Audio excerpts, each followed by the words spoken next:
Hi friends, അസ്സാം വലൈക്കും. Welcome back to Jashi's cook ബുക്കിലേക്ക് എല്ലാവർക്കും സ്വാഗതം. പായസം ഉണ്ടാക്കണമെന്ന് ആലോചിക്കുമ്പോൾ തന്നെ എല്ലാവരുടെയും മനസ്സിൽ ആദ്യം എത്തുന്ന ഒരു പായസമായിരിക്കും സേമിയ പായസം അല്ലേ.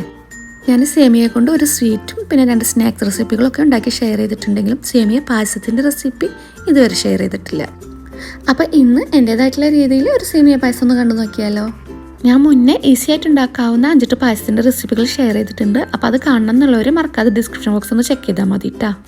വീഡിയോയിലേക്ക് കടക്കുന്നതിന് മുന്നേ ഇതുവരെ സബ്സ്ക്രൈബ് ചെയ്യാതെ ഇനിയും വീഡിയോ ആരെങ്കിലും കണ്ടുകൊണ്ടിരിക്കുന്നുണ്ടെങ്കിൽ പ്ലീസ് ഒന്ന് സബ്സ്ക്രൈബ് ചെയ്ത് സപ്പോർട്ട് ചെയ്യണേ.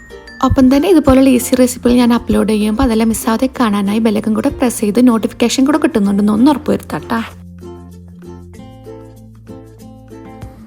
ആദ്യം ഒരു പാൻ ചൂടാക്കി അതിലേക്ക് നെയ്യ് ചേർത്ത് കൊടുക്കാം. നെയ്യ് ഓരോരുത്തരുടെയും ഹെൽത്തിനും ടേസ്റ്റിനൊക്കെ അനുസരിച്ച് അഡ്ജസ്റ്റ് ചെയ്യാവുന്നതാണ്. ഞാൻ 1.5 ടേബിൾ സ്പൂൺ നെയ്യാണ് എടുത്തിട്ടുള്ളത്. ഇതിലേക്ക് 75 ഗ്രാം സേമിയ ചേർക്കാം.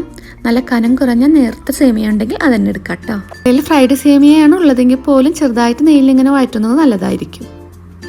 ഞാൻ വറുക്കാത്ത സേമിയാണ് എടുത്തിട്ടുള്ളത്. ഇത് കളർ നല്ല പോലെ ഒന്ന് ചേഞ്ച് ആയി വരുന്നത് വരെ നന്നായി ഒന്ന് വഴറ്റിയെടുക്കാം.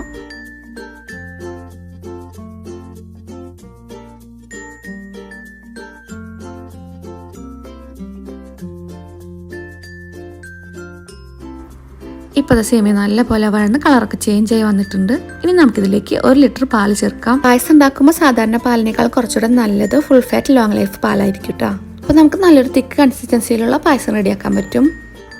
ഇനി നമുക്കിതിലേക്ക് 2 കപ്പ് വെള്ളം കൂടെ ചേർത്ത് കൊടുക്കാം.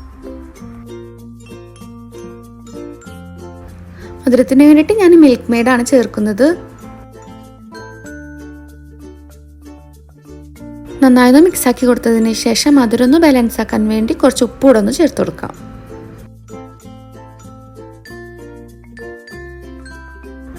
ഇതിന് നല്ല പോലെ ഒന്ന് തിളപ്പിച്ച് ചെറുതായി ഒന്ന് വറ്റിച്ച് കുറുക്കിയെടുക്കണം.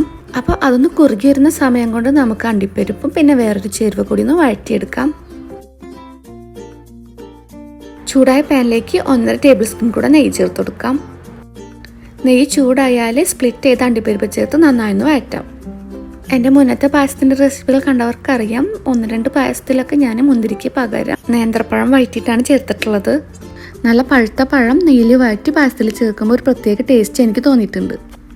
അപ്പോൾ ഇതിലും നമുക്ക് മുന്തിരിക്ക് പകരം നേന്ത്രപ്പഴം തന്നെ എടുക്കാം കേട്ടോ. അണ്ടിപ്പരിപ്പ് വഴന്ന് ചെറുതായി കളറൊക്കെ ഒന്ന് ചേഞ്ച് ആയി വരുമ്പോൾ നന്നായി പഴുത്ത നേന്ത്രപ്പഴം ചെറുതായി ക്യൂബ്സായി കട്ട് ചെയ്തത് ഇതിലേക്ക് ചേർത്ത് കൊടുക്കാം.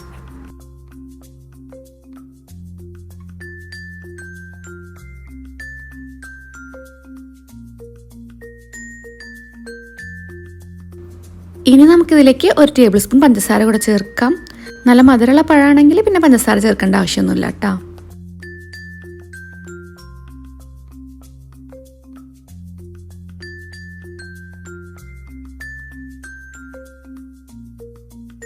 പഴം അത്യാവശ്യം ഒന്ന് വഴന്ന് വന്നാൽ ഇത് നല്ല പോലെ ഒന്ന് ഉടച്ചെടുക്കാം. പായസത്തിൽ പഴം ചേർത്തിട്ടുള്ളത് അറിയാത്ത തരത്തിൽ അത്രയും നല്ല പോലെ വഴറ്റി ഒന്ന് ഉടച്ചെടുക്കണം. പക്ഷെ എനിക്ക് കിട്ടിയിട്ടുള്ളത് അത്ര പഴുത്ത പഴമൊന്നും ആയിരുന്നില്ല കേട്ടോ. നിങ്ങളിൽ നന്നായി പഴുത്ത പഴമാണുള്ളതെങ്കിൽ നല്ല പോലെ വഴറ്റി നല്ല പേസ്റ്റ് പരുവത്തിൽ ഒന്ന് ഉടച്ചതിന് ശേഷം വേണം പായസത്തിൽ ചേർക്കുക. ഇതിന് നമുക്ക് വേറൊരു പാത്രത്തിലേക്ക് മാറ്റാം. അടുത്തായിട്ട് നമുക്ക് ഇതേ പാനിൽ തന്നെ പഞ്ചസാര ഒന്ന് കാരമലൈസ് ചെയ്തെടുക്കാം. 2 ടേബിൾ സ്പൂൺ പഞ്ചസാര പാനിലേക്ക് ചേർത്ത് ഒന്ന് പരത്തി ഇട്ട് കൊടുക്കാം. ഈ ഒരു സ്റ്റെപ്പ് ഓപ്ഷണലാണ്. പഞ്ചസാര കാരമലൈസ് ചെയ്ത് ചേർക്കുകയാണെങ്കിൽ പായസത്തിന് പാൽപ്പായസത്തിൻ്റെ ഒരു കളറും ഫ്ലേവറൊക്കെ കിട്ടും. ഇത് അങ്ങനെ ഇളക്കാതെ വെച്ചതിന് ശേഷം പഞ്ചസാര മെൽറ്റായി നല്ല ബ്രൗൺ കളറായി വരുമ്പോൾ നമുക്കിതിലേക്ക് 1/4 കപ്പ് തിളച്ച വെള്ളം ചേർത്ത് കൊടുക്കാം.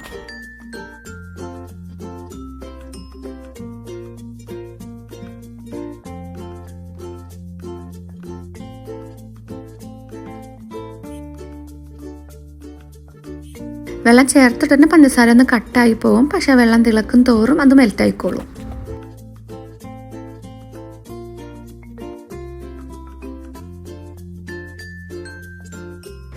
ഇനി നമുക്കിത് ചെറുതായി ഒന്ന് വറ്റി കുറുകി വന്നിട്ടുള്ള നമ്മുടെ പായസത്തിലേക്ക് ചേർത്ത് കൊടുക്കാം. നല്ല പോലെ ഒന്ന് ഇളക്കി യോജിപ്പിച്ചതിന് ശേഷം നമ്മൾ വഴറ്റി വെച്ചിട്ടുള്ള പഴവും അണ്ടിപ്പരിപ്പും കൂടെ ഇതിലേക്ക് ചേർക്കാം.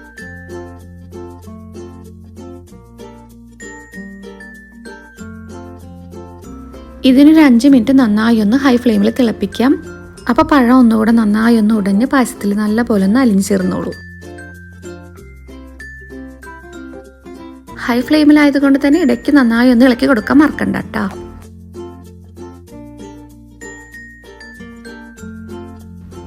ഇപ്പോൾ നമ്മുടെ പായസം ഇവിടെ റെഡി ആയിട്ടുണ്ട്. ഇനി ചെറുതായി ഒന്ന് ചൂട് മാറിയതിന് ശേഷം നമുക്ക് സെർവ് ചെയ്യാം.